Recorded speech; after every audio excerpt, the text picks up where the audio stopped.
अगर बात की जाए बीजेपी महानगर कार्यालय की तो बड़ा ही अत्याधुनिक तरीके से ये कार्यालय बना हुआ है।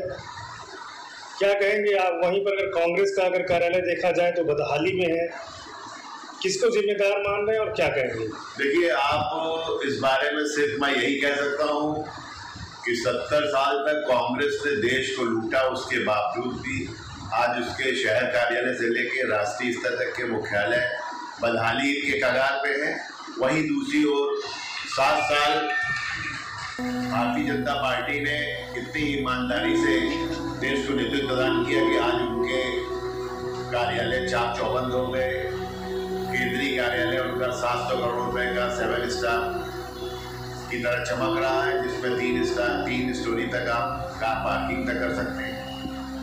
200 जिसके मुख्यालय में लैट्रिन बाथरूम हो, जिसमें 6 बड़े बड़े हॉल हों, जिसमें 200 कमरे लोगों के आवासीय सुविधा के नाम पे बनाए गए हों। वहीं दूसरी ओर कांग्रेस के मुख्यालय को देख लीजिए और शहर कार्यालय को देख लीजिए।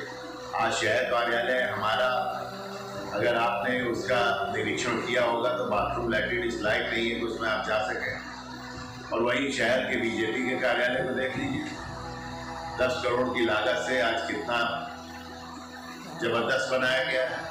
तो ये तो कांग्रेस ने बड़ी गलती की कि जो हमने लूट के बावजूद भी उसमें उसका उद्धार नहीं किया, और बीजेपी ने ईमानदारी के साथ जो सत्ता चलाई है उसके बावजूद भी उन्होंने कार्यालय को जिस तरीके से चाक चौबंद करके अपनी दुकान को मजबूत करने का काम किया है।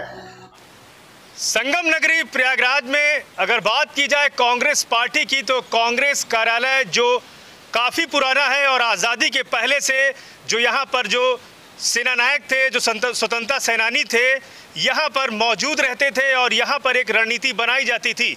आज़ादी के पहले का ये कार्यालय है और आज अपनी बदहाली पर रो रहा है। इस कार्यालय को बचाने के लिए 15 जुलाई तक का समय मिला है। ऐसे में कार्यालय को 6 लाख रुपए की दरकार है।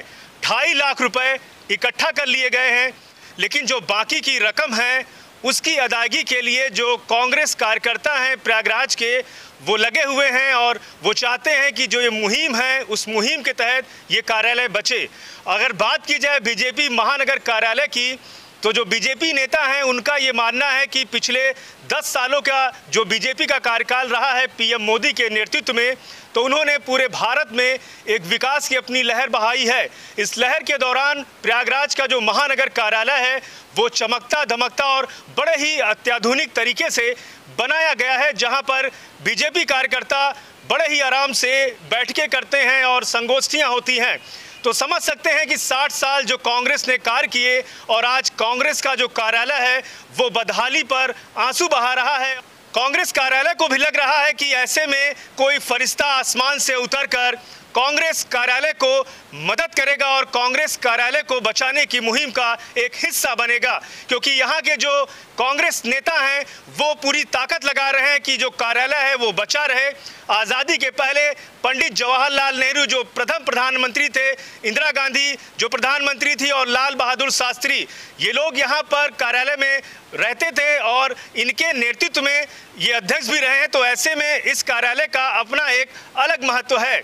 तो देखा जाए 60 साल का जो कार्यकाल है और जो बीजेपी का 10 सालों का 2014 से 2022 का जो कार्यकाल है उसमें साफ अंतर है कि जो विकास की बयार है वो इन 10 सालों में काफ़ी वही है। आज बीजेपी पार्टी का जो कार्यालय है वो सीना ताने खड़ा हुआ है और विकास की बयार की बातें बयां कर रहा है। तो वहीं दूसरी तरफ जो कांग्रेस का कार्यालय है वो अपनी बदहाली पर आंसू बहा रहा है और अपनी मदद की दरकार के लिए वो लोगों की बाट जोड़ रहा है। अब ऐसे में समझ सकते हैं कि इस कांग्रेस कार्यालय को बचाने के लिए स्थानीय स्तर पर जो कांग्रेस कार्यकर्ता हैं वो लगे हुए हैं, लेकिन समझ सकते हैं कि इसको बचाने के लिए या तो कोई आसमान से फरिश्ता आएगा और कांग्रेस कार्यालय को बचाने में मदद करेगा। सुपर प्रयाग न्यूज़ उत्तर प्रदेश उत्तराखंड के लिए अपने सहयोगी संतोष सिंह के साथ पवन देव।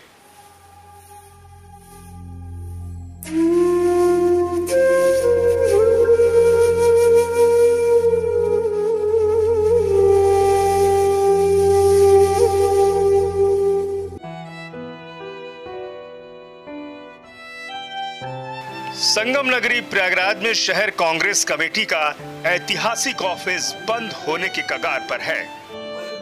सन 1991 से ऑफिस का किराया और बिजली का बिल नहीं जमा किया गया। जब शहर कांग्रेस कमेटी की स्थापना हुई थी तब संगम नगरी में प्रति माह 400 रुपए के किराए पर ऑफिस लिया गया था और तत्कालीन शहर कांग्रेस कमेटी के जिला अध्यक्ष श्रीमती कमला नेहरू बनी थी। इसके बाद भारत के प्रथम प्रधानमंत्री पंडित जवाहरलाल नेहरू सहित कई हस्तियां इस ऑफिस में अध्यक्ष के पद पर बैठ चुकी हैं, लेकिन शहर कांग्रेस कमेटी के अध्यक्ष बदलते रहे। मकान मालिक को किराया नहीं मिला और न ही मकान का किराया बढ़ा। अंततः परेशान होकर मकान मालिक ने कोर्ट की शरण ली। जिला न्यायालय ने 2015 में किराया बढ़ाकर 5400 रुपए कर दिया और किराया भुगतान करने का आदेश भी जारी कर दिया।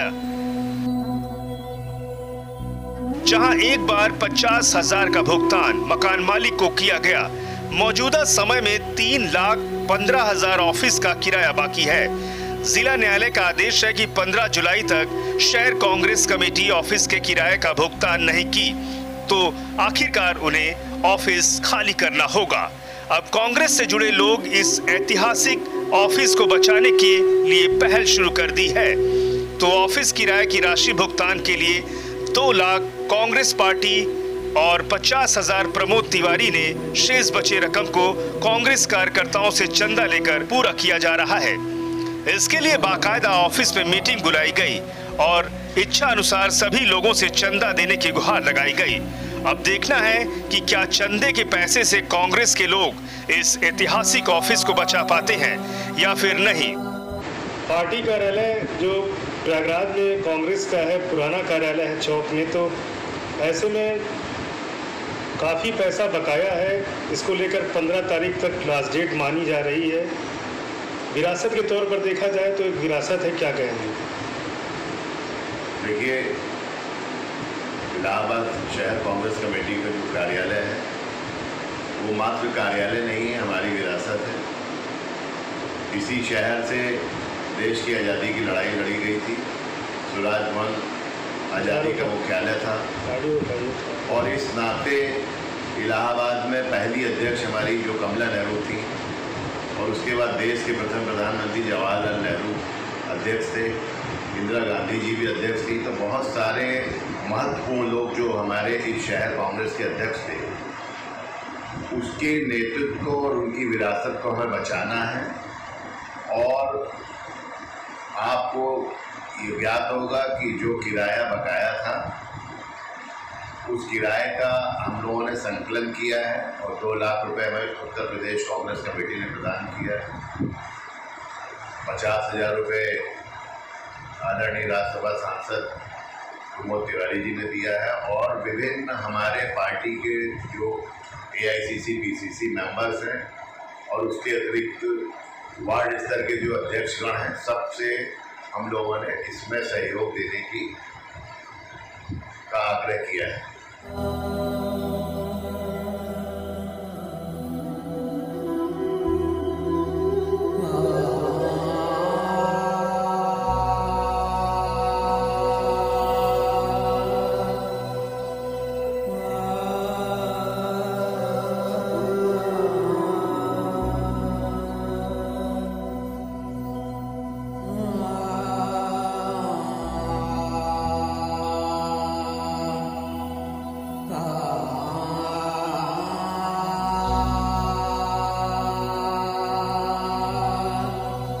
इसके साथ ही कांग्रेस कमेटी ऑफिस की बिजली भी काट दी गई है, क्योंकि बिजली बिल का भुगतान 6,12,000 रुपए बकाया है। किराए और बिजली का बिल भुगतान नहीं हुआ तो छिन सकता है कांग्रेस का ऐतिहासिक धरोहर रूपी ऑफिस, क्योंकि कुल मिलाकर 9 लाख से अधिक का बिजली का बिल और मकान का किराया बकाया है। टोटल कितना आप लोगों का देना है देनदारी? 3,48,000 रुपये किराए का बकाया है, वह लगभग संकलित कर लिया गया है। और अभी ये कार्यालय का जो प्रदान करने की बात चल रही थी वह पूरा भी नहीं हो पा रहा था कि बिजली का बिल भी आ गया है। जो 6,48,000 38,000 रुपया 6,03,800 रुपये है। इसमें उत्तर प्रदेश सरकार ने जो वन टाइम सेटलमेंट एक मुश्त समाधान योजना बनाई है, उसका लाभ हमें 15 जुलाई तक मिल जाएगा और 4 लाख के अतिरिक्त लगभग 4 लाख रुपये माफ हो जाएगा। 2 लाख रुपये में 50,000 रुपये पहले हमें किस्त जमा करनी पड़ेगी, बाकी हमें 11 महीने की किस्त सरकार प्रदान करेगी। ऐसी स्थिति में मुझे पूरी उम्मीद है कि हम सभी कांग्रेस जन एकजुट होकर बिजली के बिल को भी जमा करने में सफल होंगे।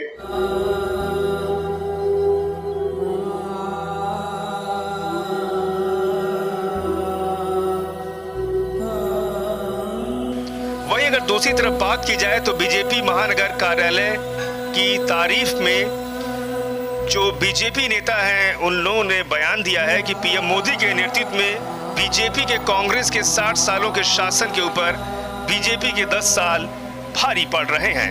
ऐसे में बीजेपी नेता कांग्रेस पार्टी के 60 सालों के नेतृत्व पर ही सवाल खड़े कर रहे हैं। भारतीय जनता पार्टी देश के यशस्वी प्रधानमंत्री नरेंद्र भाई मोदी जी और देश के गृह मंत्री माननीय अमित शाह जी पूरे भारतवर्ष में प्रत्येक प्रदेशों में प्रत्येक जनपद में यह भारतीय जनता पार्टी का कार्यालय 21 जून 2022 को पूरे देश में संचालित हो गया है। बन करके हम सबको सुपुर्द कर दिया गया है, पार्टी के कार्यकर्ताओं को सुपुर्द कर दिया गया है। जहाँ तक रही बात कांग्रेस के लोगों ने जिस प्रकार से वो स्वतः अपने को मान रहे हैं, कह रहे हैं कि कांग्रेस की जो कितने पूर्ववर्ती सरकार यानी जो कांग्रेस से जो 65-70 साल जो उन्होंने लूटा देश को, वो निश्चित तौर पर कांग्रेसी लोग खुद कर रहे हैं, उसको नहीं बचा पाए। आज भारतीय जनता पार्टी केंद्र प्रदेश की जो सरकार है और अन्य प्रदेशों में वो देश के यशस्वी प्रधानमंत्री जी के जो अपना भारतीय जनता पार्टी का गांव गरीब किसान, झुग्गी झोपड़ी का इंसान, बेरोजगार नौजवान, महिलाओं का सम्मान, अनुसूचित जाति का उत्थान करना भारतीय जनता पार्टी का जो संकल्प है, उस संकल्प को लेकर के भारतीय जनता पार्टी नेता आगे बढ़ रहे हैं। उसमें अपने पार्टी का जो सेवा, संस्कार और सुरक्षा की बात है वो भारतीय जनता पार्टी में ही दिख रही है, जो आज पूरे देश और प्रदेश में देखने को मिलता है। निश्चित तौर से भारतीय जनता पार्टी के नेताओं में एक अच्छा संकल्प है पार्टी के भी प्रति और कार्यकर्ताओं के प्रति, जो बना करके नवनिर्मित, जैसा कि भारतीय जनता पार्टी का जिला कार्यालय प्रयागराज का आप देख सकते हैं। इसी प्रकार पूरे भारतवर्ष में सभी विभिन्न जनपदों में बन करके 21 जून को जो है वो सौंप दिया गया है पार्टी के कार्यकर्ताओं को। भारतीय जिला जमा करने का प्रयास करें। अगर बात की जाए बीजेपी महानगर कार्यालय की, तो बड़ा ही अत्याधुनिक तरीके से ये कार्यालय बना हुआ है। क्या कहेंगे आप? वहीं पर अगर कांग्रेस का अगर कार्यालय देखा जाए तो बदहाली में है, किसको जिम्मेदार मान रहे हैं और क्या कहेंगे?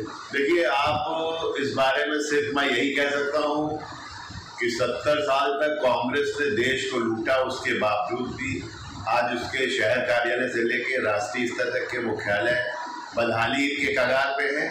वहीं दूसरी ओर 7 साल भारतीय जनता पार्टी ने इतनी ईमानदारी से देश को नेतृत्व प्रदान किया कि आज उनके कार्यालय चाक चौबंद हो गए। केंद्रीय कार्यालय उनका 700 करोड़ रुपए का 7 स्टार की तरह चमक रहा है, जिसमें 3 स्टोरी तक आप कार पार्किंग तक कर सकते हैं। 200 जिसके मुख्यालय में लैट्रिन बाथरूम हो, जिसमें 6 बड़े बड़े हॉल हों, जिसमें 200 कमरे लोगों के आवासीय सुविधा के नाम पे बनाए गए हों।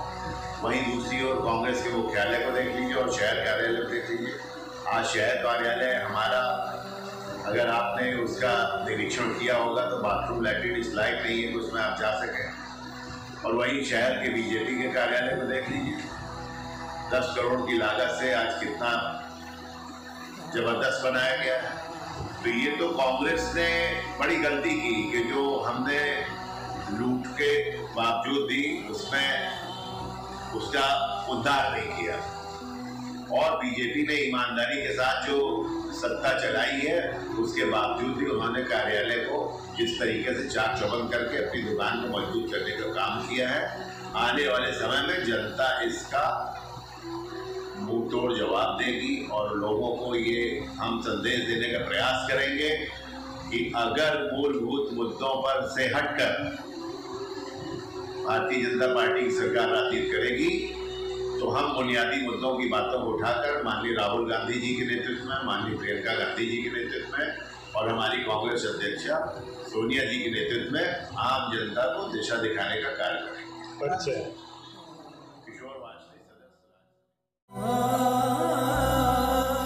जहां एक ओर प्रयागराज में बीजेपी का महानगर कार्यालय करोड़ों रुपए की लागत और बड़े ही अत्याधुनिक तरीके से बना है, जो बीजेपी का खुद का कार्यालय है, तो वहीं कांग्रेस का महानगर कार्यालय अपनी बदहाली पर आंसू बहा रहा है।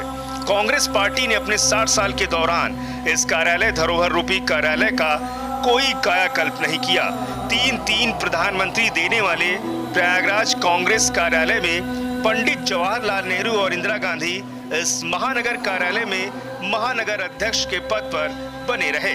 ऐसे में देश की आजादी के पहले से बने पार्टी कार्यालय की इस पुरानी विरासत को बचाने की मुहिम में स्थानीय कांग्रेस कार्यकर्ताओं ने पूरी ताकत झोंक दी है, लेकिन पैसों की व्यवस्था अभी आधी अधूरी बनी है। अब ऐसे में देखना होगा कि 15 जुलाई तक इस समस्या से कैसे छुटकारा मिलेगा, या फिर वाकई में कोई फरिश्ता धरती पर आकर कांग्रेस महानगर कार्यालय को बचाने का काम करेगा। सुपर प्रयाग न्यूज उत्तर प्रदेश उत्तराखंड के लिए प्रयागराज से ब्यूरो रिपोर्ट।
संगम नगरी प्रयागराज में अगर बात की जाए कांग्रेस पार्टी की, तो 60 साल कांग्रेस पार्टी ने पूरे भारत में राज किया है। तो ऐसे में अगर प्रयागराज की बात की जाए तो प्रयागराज में कांग्रेस पार्टी का जो कार्यालय है आज वो बदहाली में है और यहाँ पर 6 लाख रुपए की ज़रूरत है और इस 6 लाख रुपए को अगर 15 तारीख तक नहीं जमा किया जाता तो कांग्रेस का जो कार्यालय है वो वहाँ से हट जाएगा। और पिछले 60 सालों से कांग्रेस का वो कार्यालय वहां पर चल रहा है। आज़ादी के पहले से ये कार्यालय चौक में स्थित है और ये कार्यालय चल रहा है। अगर बात की जाए बीजेपी महानगर कार्यालय की, तो बीजेपी शासनकाल में पीएम मोदी के नेतृत्व में 10 सालों का जो ये शासन है 2014 से लेकर 2022 के बीच में बीजेपी ने काफ़ी कार्य किया है और विकास की अगर योजनाओं की बात करें तो पूरे भारत में इनका विकास दिखा है। ऐसे में अगर प्रयागराज की बात करें तो प्रयागराज में जो महानगर कार्यालय है वो एक चमकता दमकता कार्यालय जो कहीं ना कहीं ये बयां कर रहा है विकास के जो मानक हैं वो इस तरह से तय होते हैं। 60 साल का जो कार्य है और जो पिछले 10 सालों का कार्य है वो भारी पड़ रहा है। तो ऐसे में जो कांग्रेस के जो कार्यकर्ता हैं उनका भी ये मानना है कि सीएम योगी ने जिस तरह से बिजली में छूट दी है और एक मुफ्त योजना के तहत जो लोग लाभ उठा रहे हैं, ऐसे में जो कांग्रेस पार्टी है जो इनका बिजली का बिल भी है तो उसके बिजली के बिल में भी इन्हें छूट मिलेगी। तो कहीं ना कहीं जो सीएम योगी और पीएम मोदी की जो योजनाएं हैं कांग्रेस के लोग भी इनका फायदा उठाएंगे और 15 जुलाई तक अगर ये 6 लाख रुपए की व्यवस्था नहीं कर पाते हैं तो ऐसे में जो पुराना इनका कार्यालय है जो एक धरोहर है वो कहीं ना कहीं बिखर जाएगा। और अगर बात की जाए 10 सालों के कार्यकाल की तो आज आप देख सकते हैं प्रयागराज में एक चमकता दमकता जो कार्यालय है बीजेपी का वो चमक रहा है और कहीं ना कहीं 60 सालों के ऊपर ये 10 साल का कार्य है वो कहीं ना कहीं मुंह चिढ़ा रहा है। सुपर प्रयाग न्यूज उत्तर प्रदेश उत्तराखंड के लिए अपने सहयोगी संतोष सिंह के साथ पवन देव।